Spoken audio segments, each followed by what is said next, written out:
¿Alguna vez te has preguntado cómo es que la inaplicación del precedente por parte de la Corte Suprema de Justicia afecta a las personas en condición de discapacidad? Esto es justamente de lo que habla la sentencia SU 087 del 2022 del magistrado ponente José Fernando Reyes Cuartas, donde se explica el proceso del señor Néstor Raúl Álvarez, el cual estuvo vinculado por contrato a término indefinido con la empresa Aire Ambiente S.A. del 27 de septiembre del año 1993 al 4 de abril de 2011, fecha en la que fue despedido a pesar de que contaba con diagnóstico de discopatía cervical detectada. Por esto mismo presenta demanda laboral ordinaria ante el Juzgado Décimo Laboral del Circuito de Medellín, declarando ineficaz e ilegal el despido, por lo que se condena a la empresa a pagar la sanción prevista en el artículo 26 de la Ley 361 de 1997 y el reintegro del accionante. En segunda instancia, el Tribunal de Medellín confirmó la decisión explicando que la jurisprudencia constitucional desarrolló el tema de la protección laboral reforzada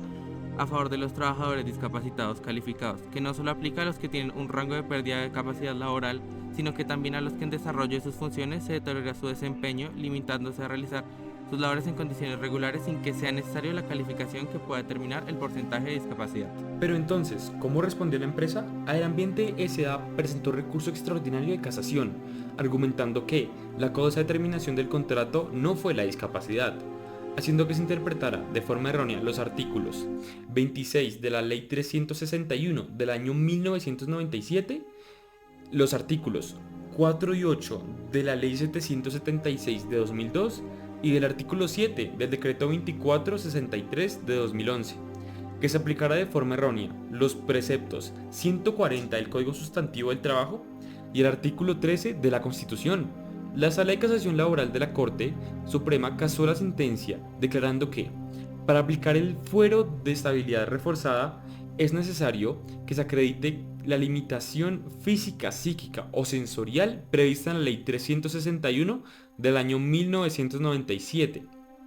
ya que el artículo 26 de la Ley 361 de 1997 no aplica para las personas con PCL menor al 15%, concluyendo que al momento del despido el accionante no tenía un PCL menor a esta, teniendo como referencia aquella que se le dio al accionante en el año 2012, un año después del despido. El señor Néstor presentó la acción de tutela en contra de la Sala de Casación Laboral de la Corte Suprema por considerar vulnerados sus derechos fundamentales de acceso a la administración de justicia, a la igualdad, a la protección social, al mínimo vital, al trabajo y al debido proceso, argumentando que se configuraron las causales de procedencia de la acción de tutela contra providencias judiciales por el desconocimiento del precedente y la violación directa de la Constitución. Menciona que tiene falta de recursos para asumir el valor del tratamiento oportuno del diagnóstico de radiculopatía crónica 6 derecha, diagonatrofia y compromiso bíceps, que cuenta con un porcentaje de PCL de 29.62%, lo que le dificulta conseguir empleo. Además está a cargo de su familia,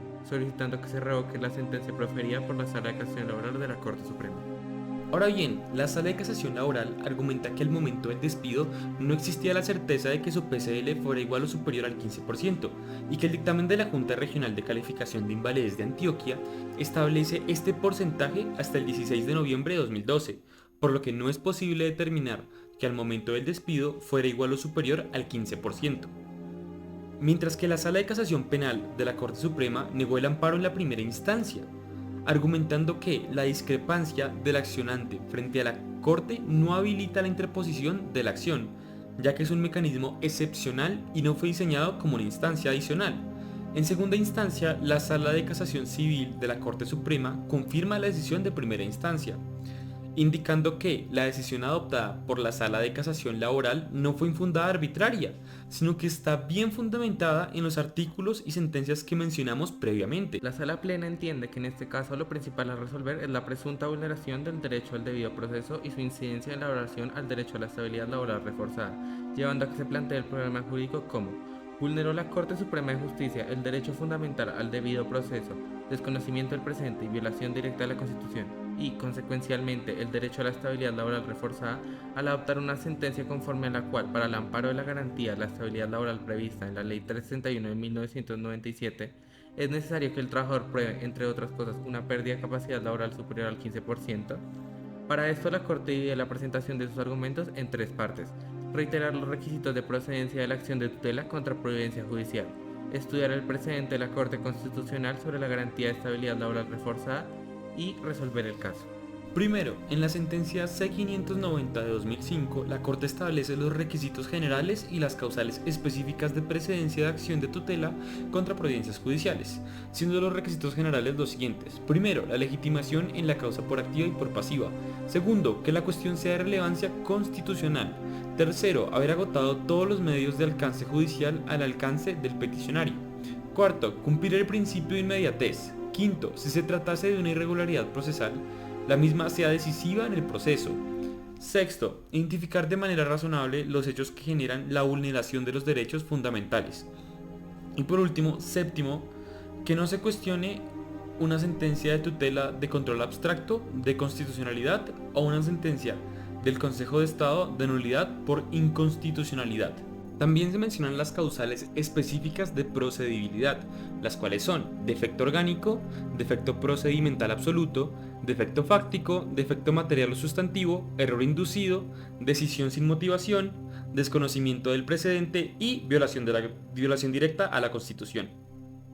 En este caso se mencionan dos causales de procedibilidad, el desconocimiento del precedente y la violación directa de la Constitución. El desconocimiento del precedente está fundamentado en el artículo 230 de la Constitución, el cual prevé la jurisprudencia como un criterio auxiliar y mediante la práctica interpretativa por parte de la Corte determinar que las decisiones de los jueces no carecen por completo de fuerza vinculante, definiendo el precedente como aquel antecedente del conjunto de sentencias previas al caso que por su pertinencia para la resolución de un problema jurídico constitucional debe ser tenido en consideración, mencionando que lo que tiene valor del precedente es la ratio decidendi de las sentencias, consolidándose como una regla desprendida de aquel y extensible a casos futuros. Pero al ser un criterio auxiliar, este permite separarse de este debido a cambios en la situación social, política o económica. La ausencia de claridad en cuanto al precedente aplicable y un error de la jurisprudencia por ser contrario a los valores, objetivos, principios y derechos que fundamentan el ordenamiento jurídico. La Corte menciona que el fundamento del valor jurídico del precedente se da en 4 razones, pero para este caso solo se tienen en cuenta 3, de las cuales son asegurar la coherencia y seguridad jurídica, es necesario para proteger la libertad ciudadana y permitir el desarrollo económico, y materializar en la actividad judicial el cumplimiento de condiciones mínimas de racionalidad y universalidad. Debido a que el precedente no puede ser absoluto, existe la posibilidad de adaptarse, por lo que la Corte determinó que se debe tomar en cuenta 2 cargas particulares por parte de la autoridad judicial. La de transparencia, la cual exige un reconocimiento expreso del precedente respecto al cual el operador judicial pretende apartarse, exponiéndolo de 3 maneras: en qué consiste, las providencias que lo han desarrollado y el modo en que ha tenido lugar su aplicación. En segundo lugar, la argumentación, que impone el deber de justificar de manera clara y precisa las razones por las cuales el operador decidió separarse y que no puede invocar la autonomía judicial para separarse de este. Esta separación del precedente no procede si se dirige a demostrar que los casos son diferentes o que la regla que se invoca es correspondiente a un obiter dicta. Por esto llega la Corte a una pregunta fundamental: ¿puede una autoridad judicial separarse del precedente fijado por la Corte Constitucional?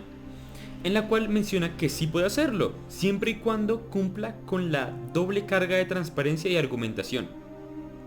En segundo lugar, se menciona el defecto por violación directa de la Constitución, que puede configurarse por diferentes hipótesis, pero principalmente porque no se aplica una norma fundamental al caso o se aplica la ley al margen de los preceptos consagrados en la Constitución. Como segundo punto se encuentra la estabilidad laboral reforzada, que protege a aquellas personas susceptibles de ser discriminadas en el ámbito laboral o que se concreta en gozar de la posibilidad de permanecer en su empleo a menos de que exista una justificación no relacionada con su condición, por lo que el legislador profirió la Ley 361 de 1997. En cuanto a la estabilidad laboral reforzada, la Corte llegó a 4 conclusiones en la sentencia SU 049 del 2017. La norma se aplica a todas las personas en situación de discapacidad. Esta se extiende a todas las personas en situación de discapacidad para exigir la extensión de los beneficios contemplados en la ley. Es útil, pero no necesario, contar con un carnet de seguridad social que indique el grado de pérdida de seguridad laboral. Y no es la ley expedida en democracia la que determina cuándo una pérdida de capacidad es moderada, severa o profunda. ya que esto solo es una regulación reglamentaria. Esta protección depende de tres supuestos. Establece que el trabajador realmente se encuentra en una condición de salud que le impida o dificulte significativamente el normal y adecuado desempeño de sus actividades, que la condición de debilidad manifiesta sea conocida por el empleador en un momento previo al despido y que no exista una justificación suficiente para la desvinculación de manera que sea claro que la misma tiene origen en una discriminación. La Corte Suprema pide que se acredite mediante la Junta de Calificación de Invalidez que el accionante tenga una pérdida de más o igual del 15%, siendo así que la jurisprudencia de la Corte Suprema exige el cumplimiento de un requisito que no ha sido requerido por la Corte Constitucional. Aunque estas dos cortes difieran en cuanto al tratamiento de estos casos, las dos cortes establecen que, pese a la importancia del derecho a la estabilidad laboral reforzada, este no es absoluto, debido a que el empleador puede desvirtuarla siguiendo el procedimiento que la ley establece para tal fin. La Sala Plena de la Corte Constitucional considera que en este caso concreto se desconoce el precedente de la Corte Constitucional en materia de estabilidad laboral reforzada,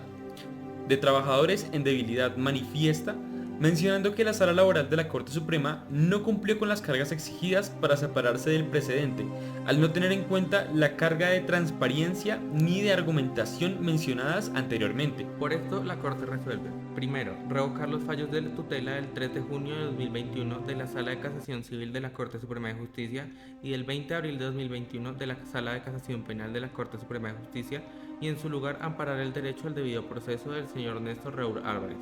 Segundo, revocar la decisión SL 3937 del 2020 del 14 de octubre de 2020 de la Sala de Casación Laboral de la Corte Suprema de Justicia y en su lugar confirmar la sentencia del 14 de junio de 2017 proferida por la Sala Laboral del Tribunal Superior del Distrito Judicial de Medellín en el proceso ordinario laboral con radicado 0501 3105 010 2013 0153701, en la cual se accedió a las pretensiones del accionante Néstor Raúl Álvarez. Tercero, líbrese por la Secretaría General de la Corte Constitucional la comunicación de que trata el artículo 36 del Decreto Estatutario 2591 de 1991. Ya después de haber analizado la sentencia y dar una conclusión, nos podemos dar cuenta que no solamente es la mala intención de una empresa o la falta de acción de un empleado las que acaban por afectar a las personas con discapacidad, sino que incluso la propia incongruencia dentro de las altas cortes. El hecho de que las cortes son las que a la hora de la verdad acaban por decidir gran parte de la vida de cada persona. Por eso mismo yo les invito a la reflexión de que de aquí en adelante, tomando en cuenta que la mayoría de aquí vamos a llegar a ser abogados, es lo que esperamos hacer, si en algún momento llegan a estar como jueces o parte de dichas cortes, sean conscientes de la afectación que tienen dentro de la vida de cada persona y que a veces no solamente es cuestión de que la empresa sea la malvada y el empleador sea el pobre, la víctima, sino que también a veces es culpa de la propia ley, que no actúa a favor de la persona que está siendo vulnerada, ¿sí? Pues tomando eso en cuenta, pues nada, les agradezco mucho por haber visto el video, espero que tengan un excelente día.